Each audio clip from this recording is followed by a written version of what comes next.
This video is presented to you by Canadian Gundam. $10 flat rate shipping from coast to Canadian coast. Now also shipping to the United States.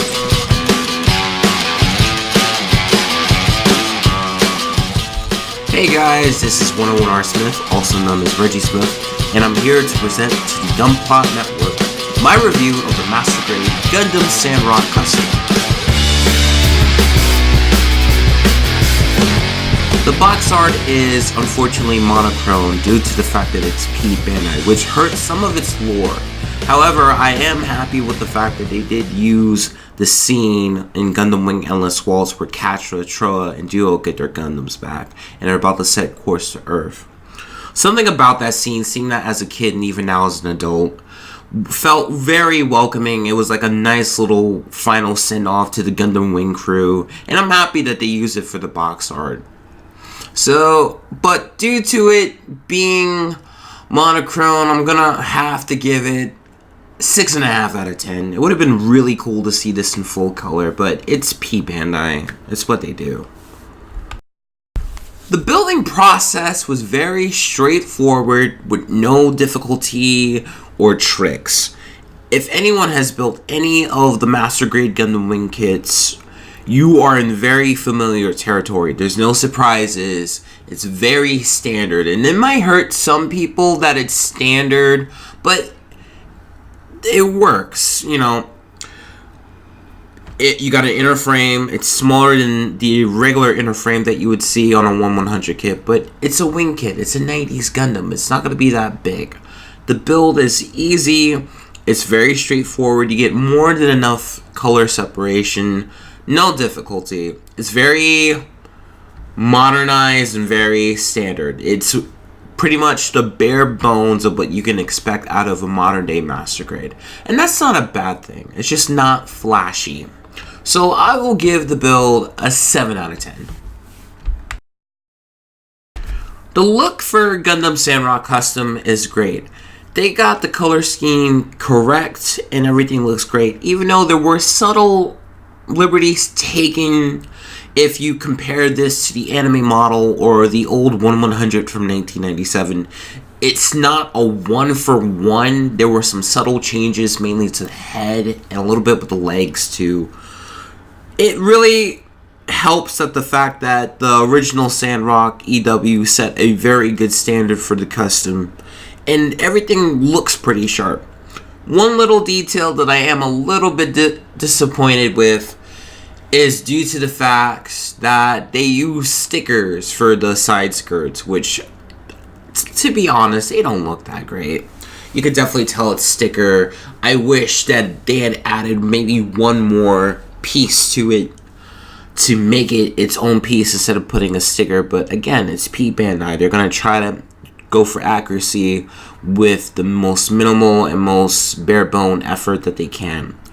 If you take the stickers from the side skirts and even the supposed stickers in the front face vents, this is a very good looking Sandrock Custom, and I will give again the look a 7 out of 10. The articulation of Gundam Sandrock Custom, as what I said with the inner frame, it's very standard. You're going to be able to move it, double joints. Unfortunately for those who like having solid hands, you might not be too happy with this because with wing kits you get swappable hands for holding, fists, and expressive hands. So that might hurt you or hurt your opinion of this kit. Otherwise, you get double jointed knees, you get some slight armor movement on the legs. The skirts can move as much as you want it to move. You get some decent side to sides and bends, and it's just very standard. It does what it needs to do as a modern day Master Grade. And again, it's not bad, but it won't be flashy or innovative. It just does what it has to do to hold up to the Master Grade standard. So I will give this a 7 out of 10. The accessories are a little bit half-assed. Now hear me out. So with the standard Master Grade Sandrock EW, you get the heat shot tails, you get the beam gun, you get the shield, and you get those things in this kit, which are very good. one weird thing, I'm surprised they gave you the shield in the first place, because it's technically not canon with this version of Sandrock. Now, I know back in 98 for the high grade Sandrock they gave you a shield, but again, I'm not sure if that's canon. But they gave you the shield, which I was happy about, because I felt that it's, you know, if you're gonna give me a kit that I could repaint, you might as well just give me everything that you got and maybe allow me for customization. However, I do have a little bit of a gripe with the fact that they did not give you the heated blades of the heat chartels. Because why give me something that was a standard on the normal release, but you couldn't give me that on the premium Bandai release? What kind of sense does that make? This is supposed to be a premium product. You gave me the shield, which is non-canon to this kit, but you gave it to me.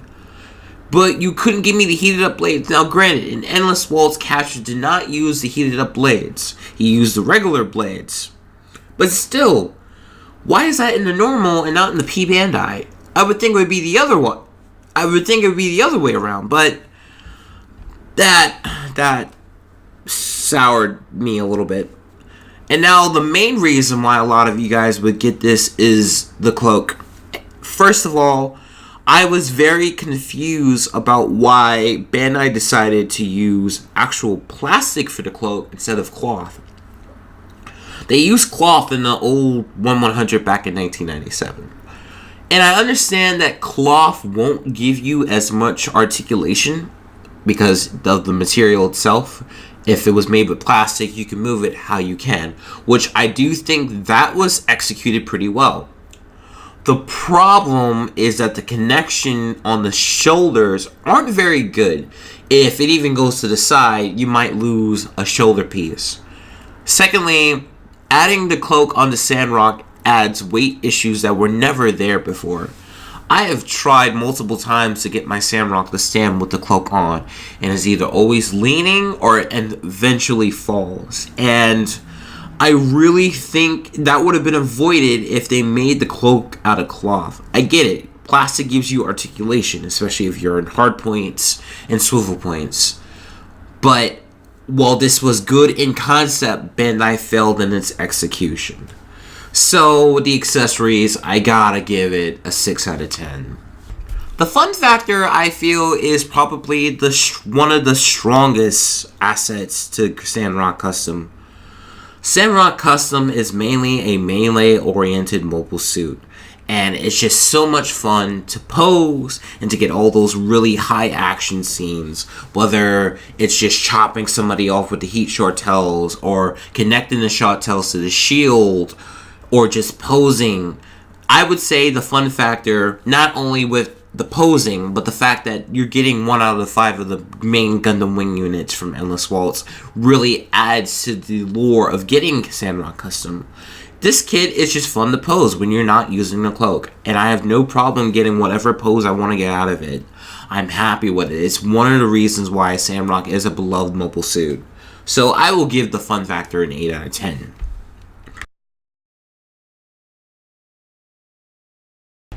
My final thoughts on Master Grade Sandrock Custom.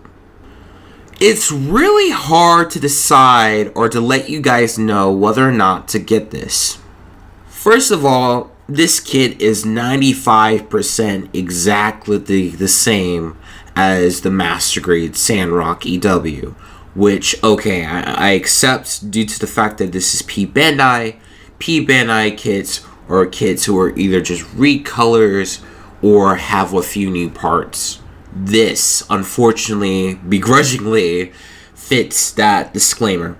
But, to be honest, it's just, you're paying, at least in North American money, you're paying close to $100 for technically a kit that's already out. The inner frame is 95% exactly the same as the normal Sandrock, with only one brand new piece in the head to add color separation for the beam Vulcans in the head. If you're really good enough at painting, you don't even need this. You can go buy a normal Sandrock and paint it in EW colors. Probably even a little bit better than P-Bandai did itself with the colors. So it's already hard to justify that in the fact that 95% you could buy a normal release, paint it, and save yourself money. Now, obviously, the allure of getting this is the cloak and the fact that this completes the Endless Waltz collection. But the cloak was very badly executed by Bandai. I really felt they should have made it with cloth. I understand, yes, you get a lot better articulation with plastic, but it causes weight issues that weren't there before. And it just doesn't move how I want it to. I would have been so happy and satisfied if they just made it with cloak. I would have been completely satisfied if they just made it with cloth. With the accessories, you know, they gave you the shield, which is non-canon, but you'll take it. Hell, even with the machine gun, they don't even give you the sensor sticker. They give you the sensor sticker in the original Sandrock release. They did not give you the sensor sticker here in the custom. And again, I have to harp on the beam shard tails. Yes, canonically, they were not heated up in Endless Waltz. But why take away something that was in the normal release in the premium release? If you're gonna give me the shield, you could have given me the heated up blades. Call it, made it a full collection. Thankfully, at least for mine, I can always have that option because I never use the heated blades in my Sandrock EW. It all comes down to whether or not, or how badly you want to complete Gundam Wing Endless Waltz. Wing Zero and Desai Hell are normal releases, while Ultron, Heavy Arms, Tolgeese 3, and now Sandrock are all P-Bandai. I really feel if, at least with Sandrock, because with Tolgeese and Ultron, you do get those extra parts to make it what they are. With Sandrock, you could just buy the normal release, paint it in EW colors, and save yourself the trouble. I would suggest this if you're like me and you're not very good at painting yet, or just out of the fact that you're, like me, a giant Gundam Wing fan. I can't say buy this. I'm sorry. There's too many alternatives that you can do. Buy the normal release, paint it, go hijack the cloak from the old 1/100, and you'll still save yourself a lot of money. This isn't bad. It's a good kit, but the circumstances surrounding it make it hard to justify buying it. So that's how I will end this.